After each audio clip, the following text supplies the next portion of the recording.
flew from the whale's blowhole like a supersonic jet. And below me, the ocean became a sheltered bay studded with wild shapes. You will be amazed as my epic journey unfolds. For here, it was about to take a most unexpected turn. And it happened like this.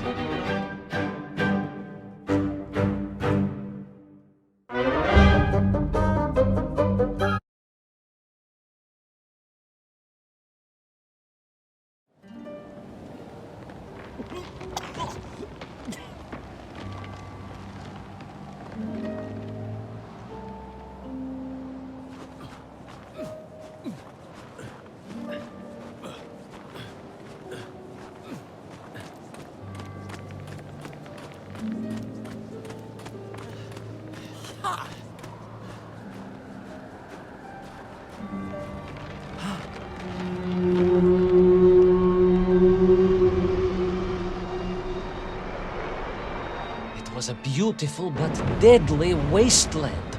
Freezing cold, brutally chilling, enough to kill a man in hours. Yet here you are. Indeed, General. An impoverished childhood playing in the streets of Omsk during those bitter winters had made me hardy. I thought you said you grew up in Altai. Ah, General, the life of a poor toy maker's family. We had to move from place to place just to find work.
Sonic of land, eh? Of course, Sonikov himself reported nothing more than a bluish fog on the horizon. Your island may be nothing more than the product of overactive imaginations. General, consider this. Imagine taking a simple peasant, a pig shepherd, for example, and telling him one day humans would fly around the earth beyond the sky. He would say you were stark, raving mad, saldaphone, a ridiculous kazyol baradati, a buffoon stuffed into a military uniform, a pridurak, a chuchela tuparile. This peasant of yours had better watch his mouth if he doesn't want to spend his holidays in Solovyetsky. Perhaps you should return to your story.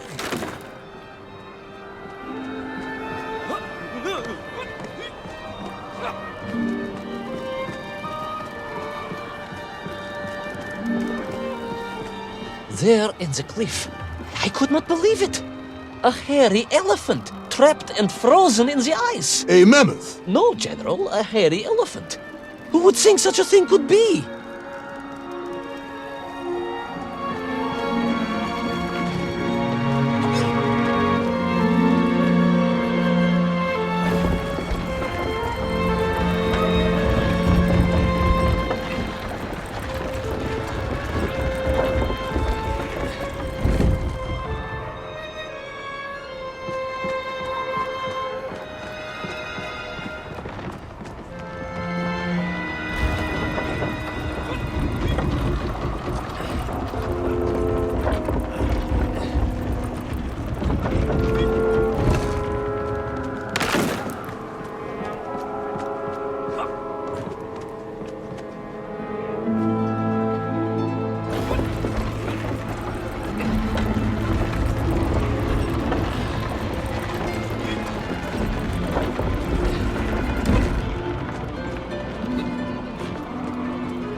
Trudged onwards through the blizzard, one foot grimly in front of the other, blinded by the snow, my nose becoming quite blue.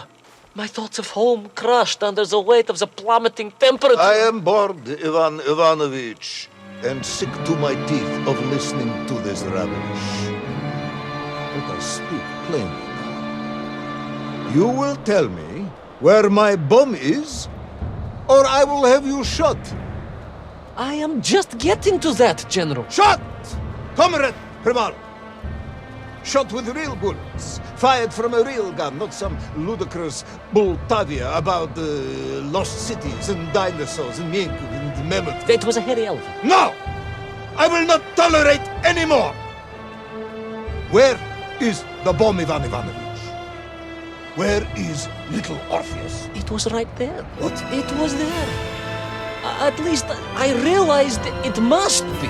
Where? Here? On Sonikov land? Yes, General, because as the storm began to clear, I realized with a strange excitement and trepidation that I was not alone on Sonikov land.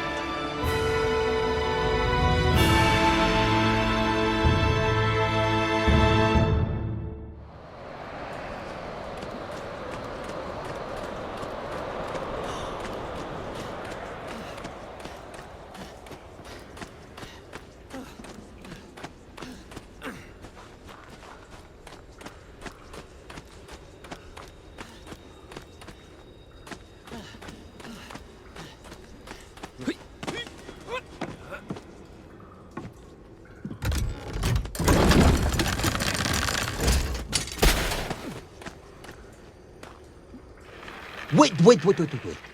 Go back. You say these lifeboats came from Zarya? A Russian ship? Zarya returned home, but not with all of her crew. And here were the missing lifeboats, trapped in the ice for all of these years. And it could only mean one thing. That you are continuing to hang lapsha on my ears.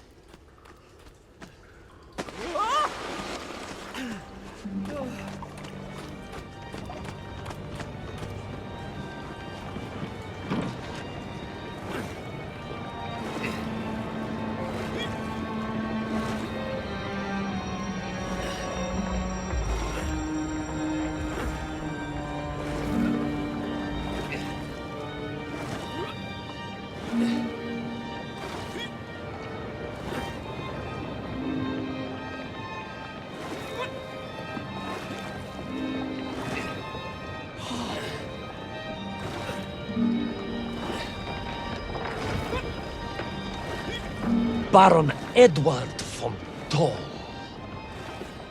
Of course, I remember reading about his tragic expedition at school. We were taught he had died a hero's death out on the icy wastes, searching for Sanikaflan. Yet what if, in doing so, he had sailed accidentally into the interior, deep below the crust of the world? A fellow citizen of the surface. I had to try and find him.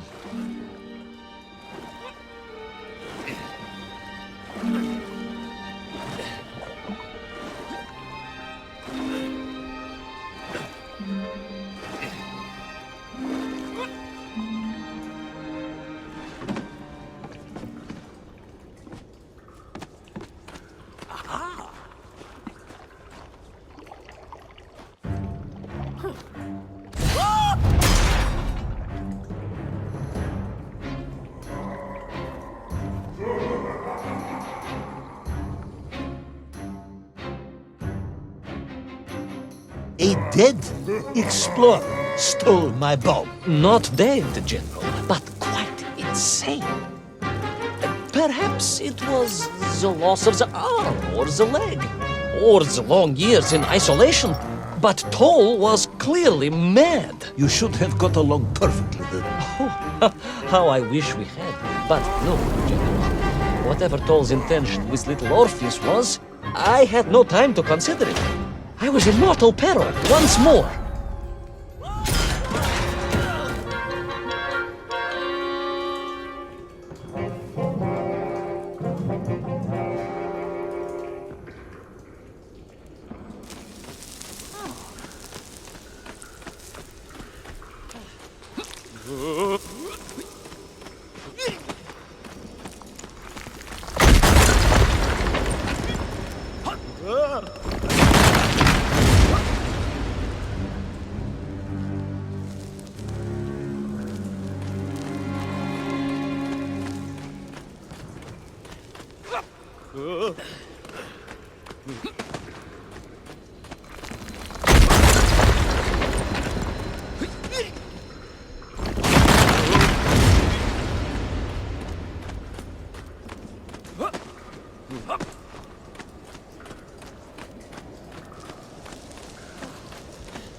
So, you believe that Toll had somehow enslaved the Menkiv and bent them to his will? I do, General. It was obvious. Why else would they serve him? And how else could they be so different from their freed comrades? These odd helmets they wore, it was the science of our times. No doubt about it. Although fused with some strange crystal technology I could not recognize. To be honest with you, it didn't seem appropriate to stop and ask them.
this dog. You say he was an explorer. Yes, General, he was. He vanished some 60 years ago. I remember the story well. And you say he stole little Orpheus. To get home, General. To get home. I think he must have thought he could use the atomic bomb to blast his way back to the surface.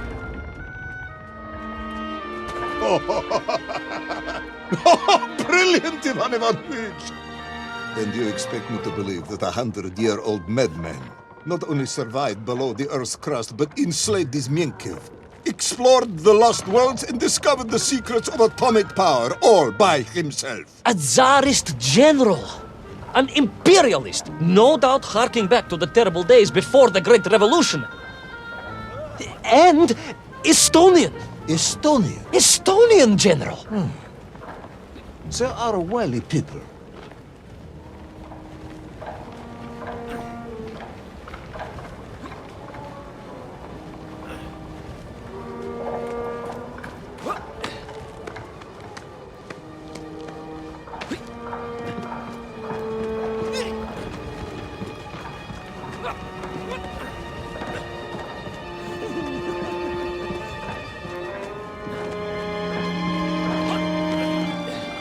The slave mines stretched away into the distance, and I sometimes wondered if I would ever find my way out. But I never gave up, General. Of course you didn't. You are a hero, Ivan Ivanovich. No, General, no, I am no hero. I am a simple toy maker's son from Tomsk. Omsk. General? Omsk. You said Tomsk. I said Omsk. You said Tomsk. General, I think I am well aware of the city of my birth. Perhaps all the moving around as a child confused you.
On we flew across the deserted, frozen plateau. I was single-handed in my pursuit, dogged in my determination.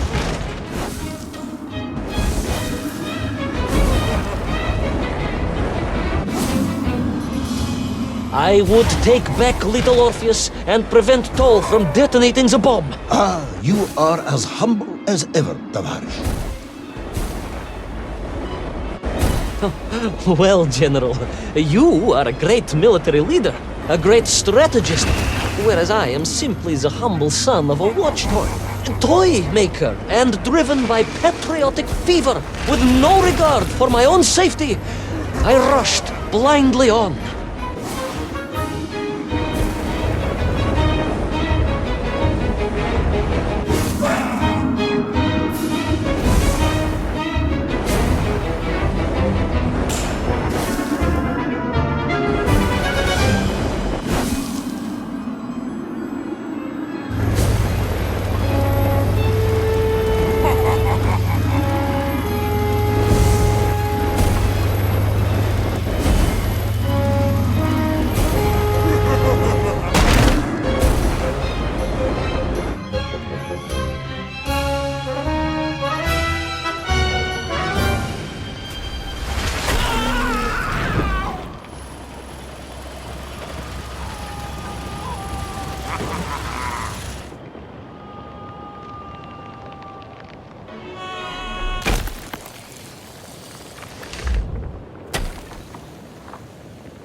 our courageous yet unfortunate hero drown in the depths of an inhospitable frozen sea?